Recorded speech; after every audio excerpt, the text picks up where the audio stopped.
The clack of ages still echoes every time you type, and, most people never question it. Right now, wherever you're watching this, your fingers already know where to go. QWERTY. You didn't memorize it consciously. Nobody sat you down and explained why these letters live in this strange, uneven order. And yet you use it every single day. That alone should make you pause. This keyboard layout is not modern, not optimized for computers, and not designed for speed in the way we think of speed today. It was born in the 1800s for machines that no longer exist, solving a problem that disappeared over a century ago. Still, it won. And once you understand why, you'll never look at everyday technology the same way again. If this is the kind of hidden logic behind everyday things that keeps you curious, this channel is built for you. So make sure you stay connected for more explanations like this. This story begins with a mechanical problem, not a digital one. In the 1870s, Christopher Latham Sholes was working on one of the first practical typewriters. Early typewriters used metal arms called type bars, each with a letter at the end. When a key was pressed, the bar swung up and struck an inked ribbon against paper. The problem was speed. The faster someone typed, the more likely those metal arms were to collide and jam. Early layouts placed letters alphabetically, which made typing intuitive but disastrous mechanically. Common letter pairs like T and H, or S and T, were often struck in quick succession, causing jams that forced typists to stop, open the machine, and manually untangle the arms. Sholes didn't design QWERTY to make typing faster. He designed it to make typing slower and more spaced out, reducing collisions. That single decision shaped the next 150 years of human interaction with machines. The strange layout of QWERTY is not random once you see what it was trying to prevent. Common letter combinations were deliberately separated so that their metal arms would not swing together. That's why vowels are scattered instead of grouped, and why frequently paired consonants are kept apart. From a mechanical standpoint, QWERTY was clever. It dramatically reduced jams and made the typewriter commercially viable. Remington, one of the largest manufacturers of the time, adopted it for their machines. That decision mattered more than anyone realized at the time.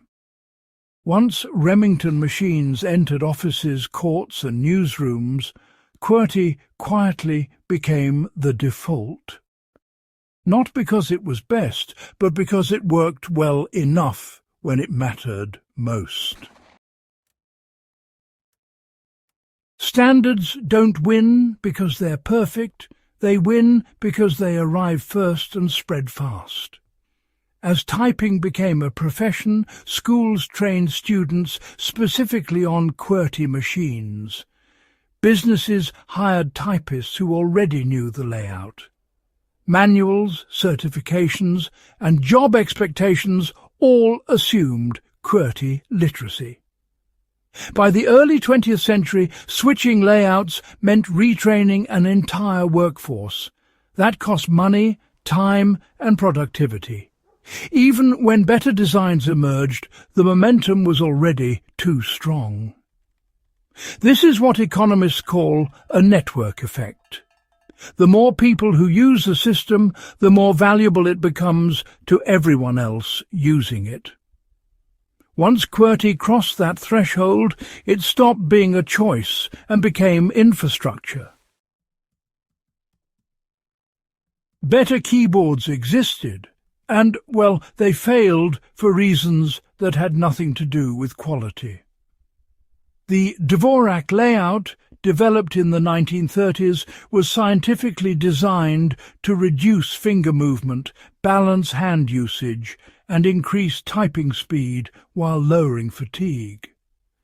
Studies have repeatedly shown its ergonomic advantages. But learning Dvorak required starting over. Muscle memory, once formed, is extremely resistant to change. Employers weren't willing to retrain workers. Keyboard manufacturers didn't want to fracture the market. Software defaults reinforced the status quo. Even when computers replaced typewriters, the layout came along for the ride. The mechanical problem was gone, but the social and economic system built around QWERTY was not.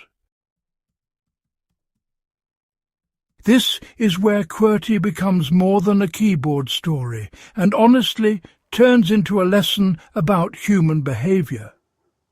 People rarely abandon systems they already understand unless the improvement is overwhelming and immediate.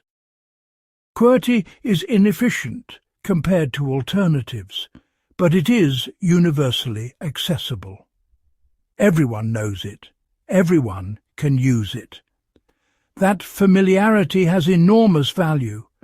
The cost of inefficiency is spread out over billions of keystrokes, while the cost of switching is felt all at once. Humans almost always choose the path of least disruption. Technology evolves, but habits anchor it to the past.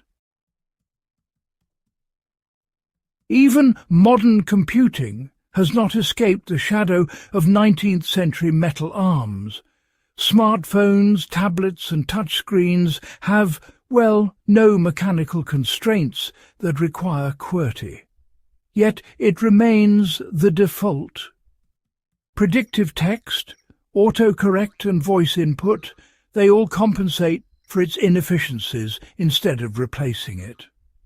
Custom layouts exist, but honestly, they live on the margins. Once a standard becomes invisible, it becomes untouchable.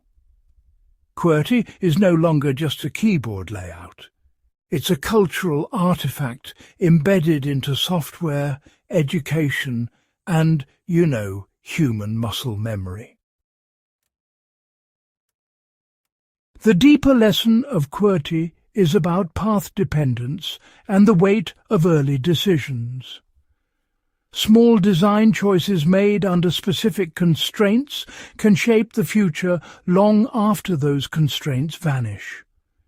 We see this everywhere in technology, from file formats to measurement systems to interface conventions.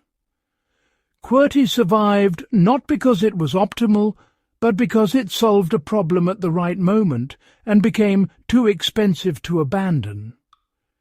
Understanding this really changes how you look at modern tech debates. The systems we adopt today may outlive their original purpose in ways we just can't predict. So, the next time you type, you're participating in a quiet historical compromise. Every email, search and message is filtered through a layout designed to slow down 19th century typists. That's not a failure of innovation. It's a reminder that progress is not always about replacing the old, but about building on it, sometimes awkwardly. QWERTY is flawed, inefficient and outdated, yet it remains one of the most successful interface designs in history. Not because it's perfect, but because humans are consistent.